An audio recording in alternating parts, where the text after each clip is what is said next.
দিচ্ছে, আমার জন্য ঘোড়া জিতে নিয়ে আয়। আরে বিল্লু, মা শুধু সারাদিন বকতে থাকে, আজকে আবার সোনার ঘোড়ার কথা বললো। চল তো গিয়ে দেখি, না হলে মা আবার বকবে। গ্রামের পালোয়ান আবুলও পারল না সুলবুল মাসিকে হারাতে। কেউ কি আছেন যে এই সুলবুল মাসিকে হারাতে পারবেন? কেউ আছেন? লেফারি সাহেব, আমি লড়বো এই সুলবুল মাসির সাথে। আমার মায়ের জন্য আমাকে সোনার ঘোড়া জিততেই হবে, চাইলে আরো কিছু হোক।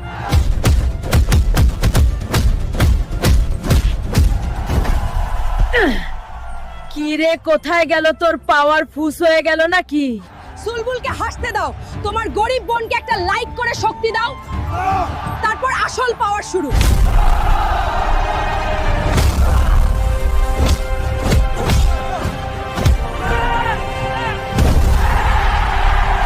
বুলবুলি, এই নাও তোমার সোনার ঘোড়া। মায়ের জন্য ঘোড়া জিতে নিয়ে নিলাম। ভিডিও ভালো লাগলে সাবস্ক্রাইব আর লাইক করে কমেন্টে মা লিখে যাবেন।